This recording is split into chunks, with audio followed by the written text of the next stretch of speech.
My name is Elena Vance and I am 33 years old. 2 days ago, a voice echoed through the intercom of my new home, a voice I had not heard in exactly 10 years. It was my mother's voice, sounding fragile and deliberately soft, carrying a tone of forced warmth she had never used when I actually lived under her roof. When I opened the front door, she was standing on my porch alongside my older brother, Julian. They did not bring a token of affection, a celebratory plant for my new house, or a long-overdue letter of apology. Instead, my mother held a cheap, plastic-bound folder containing the overdue foreclosure and debt notices for Julian's failing luxury car showroom. She did not even attempt to embrace me. She simply brushed past my shoulder, eyes scouting the high ceilings and custom crown molding of my entryway, before turning around to tell me that 10 years is a very long time to hold on to a grudge, that family is family, and that we needed to sit down to discuss our collective financial future. She genuinely believed that a decade of silence had diluted my memory and softened my resolve, but she was deeply mistaken. I was not the naive girl who would let time erase the scars of betrayal. Over those 10 silent years, I had meticulously cataloged every single transaction, every emotional slight, and every calculated exclusion. I had been keeping a low-profile record, a vintage safe deposit box ledger, containing the exact date of every dollar they had drained from my pockets and every insult they had hurled at my character. Before we dive into the details of what happened next, if you are new to this channel, please take a moment to like this video and click the subscribe button. Your engagement helps more than you know in bringing these untold stories of vindication to light. While you're at it, leave a comment down below sharing exactly where in the world you are watching from and what time it is over there, because I truly enjoy reading your responses and connecting with you all. To fully understand the math of this confrontation, I have to take you back to the summer I turned 19 in a fading industrial town in eastern Ohio. Our household was an unremarkable, strictly disciplined environment where my father, Richard, worked as a regional manager for a local lumber and hardware supplier.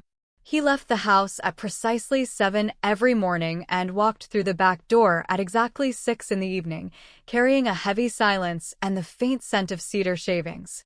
My mother, Eleanor, was the pillar of our local community. She managed the church altar guild, organized the seasonal charity drives, and coordinated the neighborhood food pantry with a level of social precision that earned her the respect of the entire town. However, her public benevolence had a very dark, hidden boundary that ended right at our front door. Inside our house, my older brother Julian was the undisputed golden child. Whatever he desired, he received without a single question or financial justification. Julian dropped out of 2 different colleges, crashed 3 separate vehicles before his 21st birthday, and squandered thousands of dollars of my father's retirement savings on failed entrepreneurial whims, yet in my mother's eyes, he was merely an ambitious young boy who suffered from perpetual bad luck. I, on the other hand, was the shadow child. I maintained a perfect GPA, worked 20 hours a week at the town library to cover my own textbooks, and managed the household chores without ever being asked, yet I never received a single word of affirmation.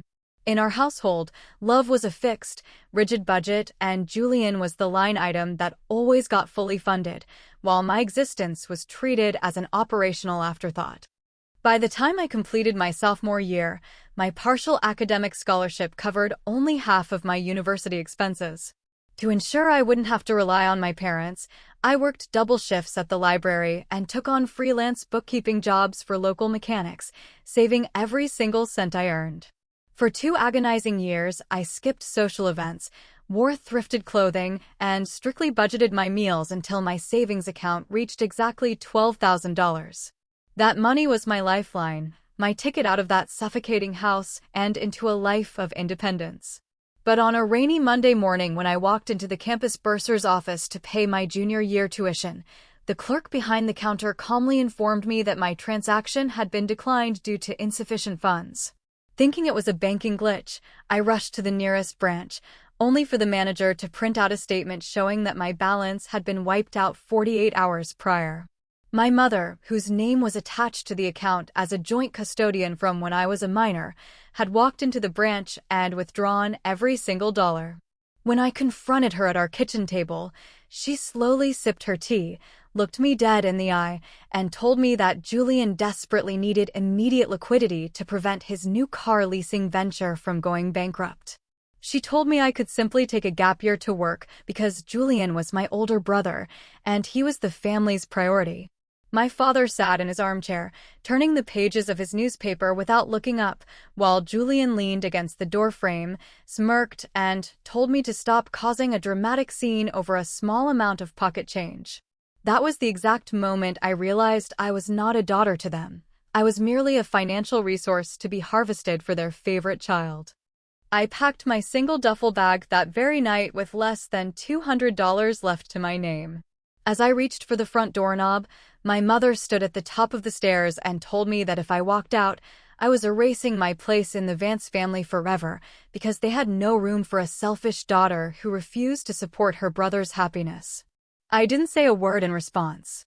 I walked out into the dark, took a midnight bus to the city, rented a bed in a cramped boarding house, and secured an entry-level job as a data entry clerk for a regional logistics firm.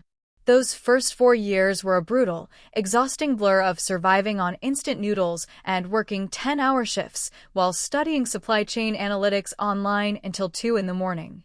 But throughout that entire period of hardship, I developed a specific habit. I ordered the official certified records of that stolen tuition money, saved copies of my mother's withdrawal signatures, and filed away every single cold text message Julian sent boasting about his new lifestyle. I bought a heavy, dark navy blue leather ledger, and inside its pages, I logged every single financial infraction and every instance where my family chose to treat my existence as a transaction. People often say that time heals all wounds and that anger eventually fades away, but as a corporate logistics analyst, I knew a fundamental rule of accounting. A debt never disappears just because you choose to ignore it. It remains on the balance sheet until it is fully settled. During my 5th year at the firm, I met Arthur. He was a senior systems engineer who approached every complex technical problem with a level of calm, methodical precision that instantly grounded me. We spent our lunch breaks discussing data architecture, and he was the first person who truly listened to my ambitions without making me feel invisible. When I finally shared the truth about my family's betrayal, he didn't offer empty pity. He simply held my hand and told me that the people who couldn't appreciate my worth shouldn't have the luxury of witnessing my success. Together, we noticed a massive, unaddressed gap in the logistics market. Small-scale regional distribution companies were losing thousands of dollars every month due to inefficient delivery routing and unoptimized fuel consumption because they couldn't afford enterprise-level tracking software. Arthur began writing the core algorithmic engine on nights and weekends, while I constructed the financial models, competitive pricing structures, and client acquisition strategies. After 2 years of relentless, sleep-deprived labor inside our drafty garage, our prototype, LogiChain, was officially operational. We started with just 2 local clients, but our system was flawless. During this time, I decided to make one final phone call to my mother to let her know Arthur and I were getting married.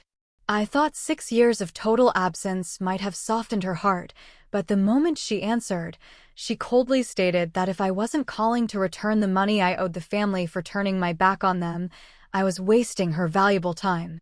She hung up before I could reply. I didn't shed a single tear. I simply opened my navy blue ledger and recorded the exact date, time, and duration of that final conversation. By year 4 of LogiChain, our small garage project had transformed into a major player in the regional supply chain market. Arthur's routing engine was incredibly efficient, saving our clients an average of 34% on fuel costs within the first 90 days of deployment.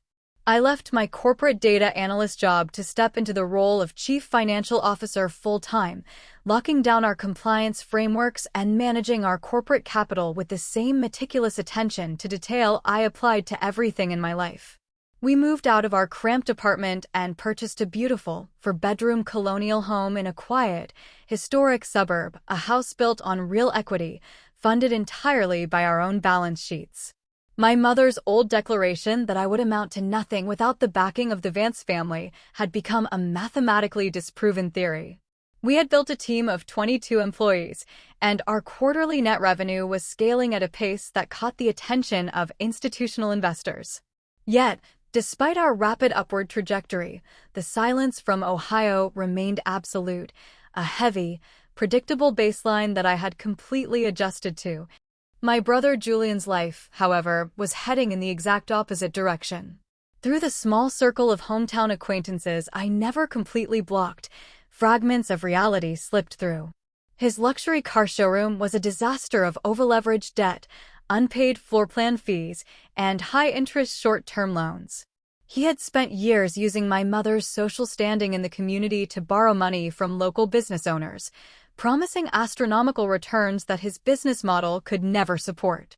My mother had even taken out a second mortgage on my parents' childhood home to keep Julian's lifestyle afloat, desperate to protect the public image of her successful golden son.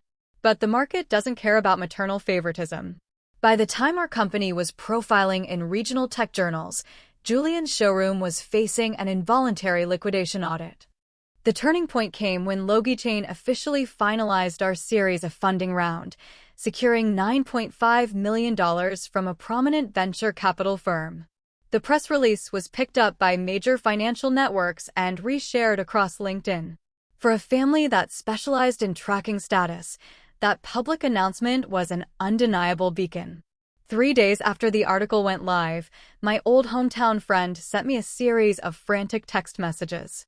My mother had been openly bragging at her church committee meetings about how her brilliant daughter was running a multi-million-dollar tech firm, conveniently omitting the fact that she had erased me from her life a decade prior. But it wasn't just empty pride, it was a tactical reconnaissance mission. My friend managed to capture a screenshot of a family group text that had accidentally included an incorrect contact number.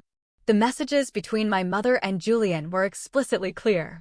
Julian wrote that my company's valuation meant I had access to immediate liquidity, and that if they played their cards right, I could clear his personal liabilities and save the family home from foreclosure. My mother's response was a chilling display of calculated manipulation. "Leave Elena to me. She was always the quiet one who wanted approval. I will go to her house myself with a clear breakdown of what the family needs. She won't say no to her mother when she sees how much we are struggling." That screenshot was the final data point I needed. I didn't panic, and I didn't feel the familiar sting of childhood rejection. Instead, I felt the cold, sharp focus of an auditor preparing for a forensic review. I walked down to the local branch where I kept my secure safe deposit box, pulled out the heavy navy blue leather ledger, and placed the printed screenshots inside. It was now an airtight dossier of 10 years of systematic exclusion, financial theft, and premeditated exploitation. Which brings us back to the moment my mother and Julian stood in my brightly lit entryway 2 days ago, holding their cheap folder of debt notices. I led them into my dining room, where the large oak table offered a stark, professional boundary between us. My mother immediately took charge, opening her folder and laying out a handwritten spreadsheet. She started pointing at the numbers, her voice trembling with a carefully manufactured layer of maternal desperation. She explained that the bank was weeks away from taking the family home, that Julian's health was failing from the immense stress of his business liabilities, and that as the wealthy member of the family, it was my moral obligation to write a check for $925,000 to clear their collective ledger. Julian sat next to her, nodding silently, his old arrogance completely replaced by a hollow, expectant desperation. I let her speak for 20 minutes without interrupting a single sentence. I watched her use every emotional trigger in her repertoire: guilt, family duty, childhood memories, and the sacred bond of motherhood. When she finally ran out of breath and pushed the paper toward me, expecting me to reach for my checkbook, I calmly reached into my desk drawer and pulled out my navy blue ledger. I opened the first page and pushed it across the table. I told her that before we discussed their current liabilities, we needed to reconcile our historical accounts. I pointed to the first entry from 10 years ago, $12,000 taken from my tuition fund without consent, adjusted for a decade of compounded market inflation. I flipped to the next section and detailed the certified mail receipts of every single birthday card, Christmas greeting, and wedding announcement I had sent that had been returned to sender with her official stamp of rejection. I read aloud the transcripts of the voicemails she had ignored, and finally, I laid down the printed screenshots of their family group chat outlining their plan to harvest my wealth under the guise of family love. The room became completely silent. The forced warmth vanished from my mother's face, her skin turning an ashen gray as she stared at the sheer volume of documented evidence reflecting her own cruelty back at her. Julian attempted to stammer an excuse, but I stood up, closed the ledger with a heavy thud, and looked them both in the eye. I told them that love is indeed a budget, and 10 years ago, they chose to completely defund my existence. They had drawn a line in the sand, and I had simply respected that boundary by building a life where they no longer possessed any equity. I informed them that my assets were permanently locked inside an unassailable corporate trust that no outside party could ever touch, and that their financial survival was a problem their golden son would have to solve on his own. I escorted them to the front door, watched them walk down my driveway into the rain, and locked the door behind them.